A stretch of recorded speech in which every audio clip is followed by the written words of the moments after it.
मुंबई से इस वक्त की बड़ी खबर, सपा लीडर अबू आजमी का बयान सामने आया है। एनसीपी ज्वाइन करने की अटकलों को उन्होंने खारिज कर दिया। उन्होंने कहा कि मैं समाजवादी पार्टी में हूं और समाजवादी पार्टी में ही रहूंगा। अबू आजमी का बयान इस वक्त आप तक पहुंचा रहे हैं। उन्होंने कहा कि पता नहीं कहां से ये अफवाह फैली है, सियासी गलियारों में ऐसी ये खबर उड़ रही थी, लेकिन Samajwadi party leader Abu Azmi NCP join कर सकते हैं, ये खबर थी। उधर अब इसको लेकर खुद अबू आजमी ने इसे रद्द किया है। अबू आजमी ने कहा कि 1995 से समाजवादी पार्टी के साथ में काम कर रहा हूं, लगातार आइडियोलॉजी पर काम करता आया हूं। पता नहीं ये कहां से अफवाह फैलती है कि एनसीपी ज्वाइन कर रहा हूं। मेरा कोई इरादा नहीं, समाजवादी पार्टी में हूं और यहीं रहूंगा।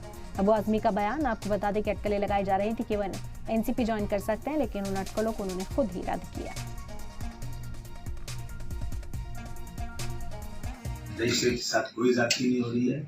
मैं अगर मेरे एक तरफ मेरा बेटा खड़ा हो जाए, एक तरफ मेरा भाई खड़ा हो जाए, एक तरफ मेरे एमएलए खड़ा हो जाए, तो मैं इंसाफी करूंगा। मैं कभी भी देखूंगा कि मेरा रिश्तेदार लगता है, मेरे गांव का लगता है या मेरा बेटा है।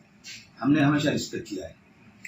मैं पहले इलेक्शन लड़ता भी नहीं था, 95 के बाद कभी इलेक्शन लड़ा नहीं, लेकिन मैंने 2002 में मुलायम सिंह यादव जी, नेताजी के दबाव में आकर के मैं राज्यसभा में गया था। खुशी से नहीं गया था, क्योंकि मैं एक्टिव पॉलिटिक्स में सिर्फ संगठन बनाकर यहाँ पर एक पर्यायी एक शक्ति बनाना चाहता था। लेकिन क्या करूं, जो लोग आते थे थोड़े दिन रहे, अब उनको जाना है तो मेरी बुराई करके जाएंगे, मेरी अच्छाई करेंगे तो जाएंगे कैसे? तो ये इनकी मर्जी, जो चाहे जाया है।